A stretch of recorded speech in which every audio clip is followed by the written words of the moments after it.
I don't know, as kind of a new immigrant to Canada, it was really eye-opening, and I think this country is absolutely beautiful.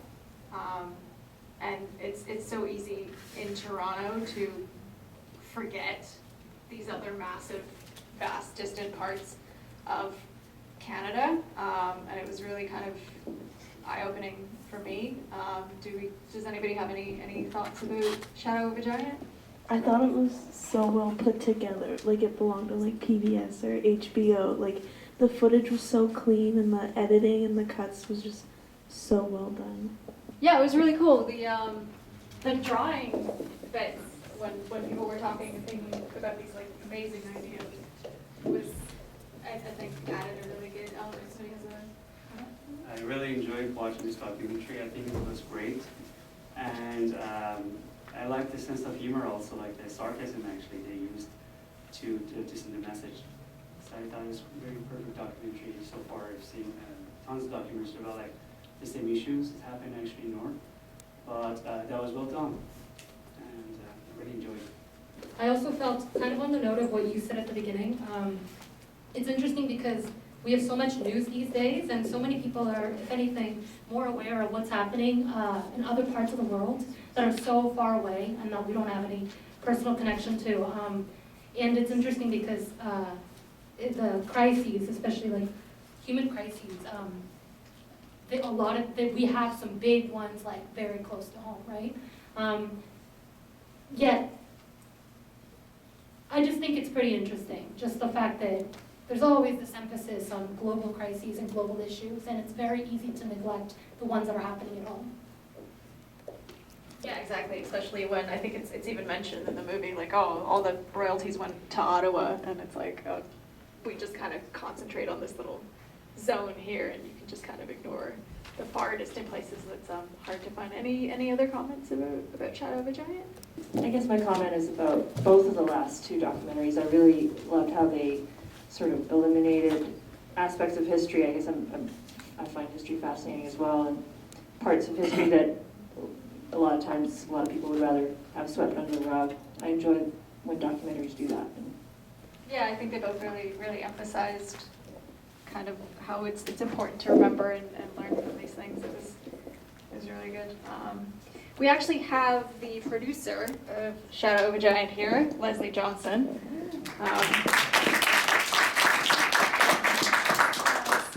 So I'll just pass the mic down to her, and if you guys have any questions you want to ask her personally, just feel free. First of all, I want to say thank you so much for the amazing feedback. I really appreciate that. And thank you so much for the festival, for screening this film. It's really nice to see it at the Carlton Theater, so this was definitely a treat. And yeah, if any of you have any questions that you wanted to ask, I was the producer of the film, so yeah, feel free. I have a question. Were you born there, or do you have family up there? Is this very personal to you? I lived in Yellowknife for 10 years, and I just moved back to Toronto. So yeah, I mean, it's a very tight-knit community, and before I started working in film, I actually was working in environmental assessment and wildlife biology. So it was a very important film for me, and it sort of captured a lot of like my interest in the area and like things that were very personal to the community. It's really interesting. Giant Mine meant so much and so many different things to, I guess, the different individuals and groups in the community. But because it has such a huge legacy, nobody really likes to sort of express and talk about it anymore. So this film actually started as an interactive web documentary, and it progressed into a film, and it was just sort of a way to allow the community to talk about it. Yeah. I just had one more question. Sure. So I noticed that there were a lot of Aboriginal people in the film, and then also like Caucasian people. Did you find that the mine actually like brought these two different cultures closer together and made it more like of a community rather than, because I noticed here in Toronto it's very like, you know, there's the Aboriginal community, there's this community, there's that, this, and, you know, but I noticed that everybody was kind of coming together about this issue. Well, as I mentioned before, the mine means different things to different community groups, and the mine is a huge source of hurt for the Indigenous people in the area. Giant Mine and the other mines that came into that area were actually sort of like the advent of colonization for the Yellowknives Dene, and because of the mines, that was sort of the impetus to settle the Yellowknives in the communities that they live in now. And at first, the Yellowknives were doing some like guiding in the area and making a little bit of money from it, but it very quickly became an imbalanced relationship where the mine owners were sort of, not really royalty sharing, as Fred Sangreese talks about in the movie. And it was 2 children from the Yellowknives Dene community that died.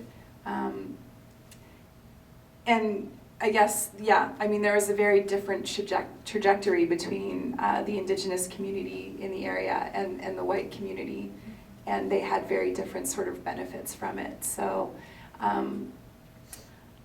I guess,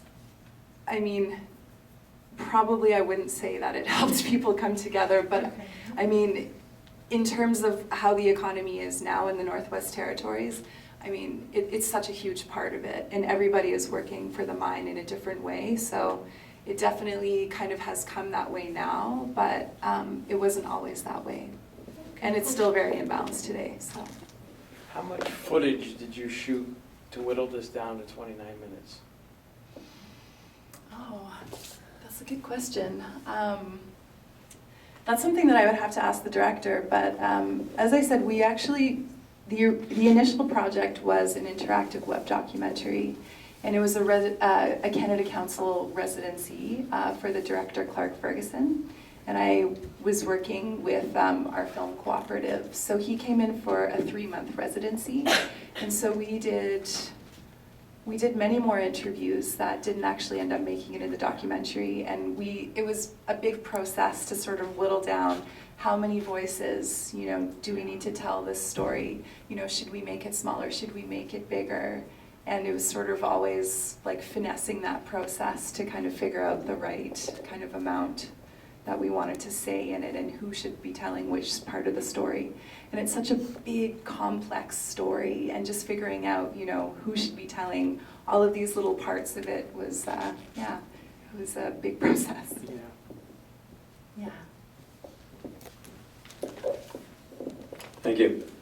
Very excellent documentary. Thank you. Has anyone ever done any epidemiological studies of this area on the cancer rate and also the rate for multiple sclerosis, which is associated with sulfur dioxide, which was mentioned at one moment in there and then no other time? Yeah.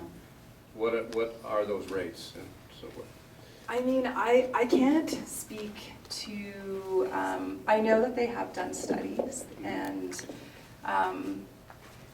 they certainly closely monitored things as they went along, but there was always a lot of controversy as to, what they were testing for and what the results meant and who was being tested, and I guess the scope of what was being tested. So I think that the health studies started probably more in the 70s. And I've actually, so right now where Giant Mine is at is a lot of the structures that you saw in this documentary have been leveled, and they're kind of progressing with the remediation. And there's been a lot of renewed interest in studying like how the arsenic is spread around the area. So I've actually been seeing a lot in the media lately that there's been some information about arsenic showing up in some of the, some of the lakes that are close to the mine. But that would have been the case for many years. But it's, it's such a massive impact, and it's such a complex ecological disaster. And it's actually one of the largest disasters in Canada in terms of environmental mess. And it's just really interesting that, not a lot of people in the South have even heard about it. I don't know how many people here had heard about Giant Mine before. Had anyone? A couple of people, yeah. Yeah, so it's really, I mean, it's 237,000 tons of arsenic trioxide. It's not insignificant, so. Great movie, first of all, and I find the use of infographics was amazing. And it shows that it was a web movie or something like that. And my next question, the scene where they shifted the problem to Ottawa Yeah. was just amazing. Like, when trying to capture her, that was very creative. And do you think that the current remedy is sustainable, or it's just a workaround, as from the studies or the things that you've heard? I mean, when they did the environmental assessment on Giant, they had 52 alternatives that they were looking into, and they chose that particular solution for many different reasons, but I don't think that they think that it's going to be a long-term, you know, I mean, it can't be. Essentially, they're just freezing it into place, which is kind of insane, really, when you think about it. So basically, out of the environmental assessment, they said that the government would only be allowed to keep that in place for 100 years, and that every so often they would have to reassess. But it's, I mean, it's such a huge cost, right? So once you commit to doing something, it's like, it's not like you can kind of steer in a different direction, so. I think there's an opportunity to play for the global warming. Yeah, So yeah. because they assume that the ground will stay frozen. Well, that's it, Started yeah, melting. yeah, Yeah. yeah. I know, it's crazy. Great movie. Who would have thought? Also, I thought it was very well put together. And it's evident that you know a lot about the topic and there's been a lot of research done into it. Did you, originally when you were going into this topic, did you go in with a vision, or like did your team go into it with a vision, or was it more of seeing what came out of it as you were putting together the footages and the interviews? So the original concept was based on, so the director, Clark Ferguson, he's a filmmaker and artist that's based in Montreal, but is from Saskatchewan. And he did a film called Boomtown about Saskatoon, and it kind of used the same strategy of letting like the community reimagine what like Saskatoon could look like. So we wanted to take that model and apply it kind of to the northern community. And then we were sort of trying to think of different ways that it could work, because we wanted to use the extractive angle and look at how extraction has impacted the northern community. And we weren't too sure at the beginning if it would be for the whole Northwest Territories, because there's many mining projects, or you know, just pick one. But we were coming right out of the environmental assessment at that point. And then I think they were having some water hearings at the time, and then all of a sudden it just kind of dawned on us that this is actually like the perfect story to sort of take a really close examination from. So that's kind of how we started positioning it. And then we just started asking community members to talk to us about what Giant Mine meant to them. And then from that, we just kind of, and we wanted, I think, to allow people to think of anything that they would want to see in the future. We didn't want to limit it to, you know, like potential things that really could happen, which is why, you know, we asked our friend who's an artist, and he was sort of, you know, he was talking about like a space station or what, you know, like amusement park, and we wanted really like wild and outlandish ideas to, just to, you know, have an exercise in creativity and to allow people to speak about such a huge disaster in a different way.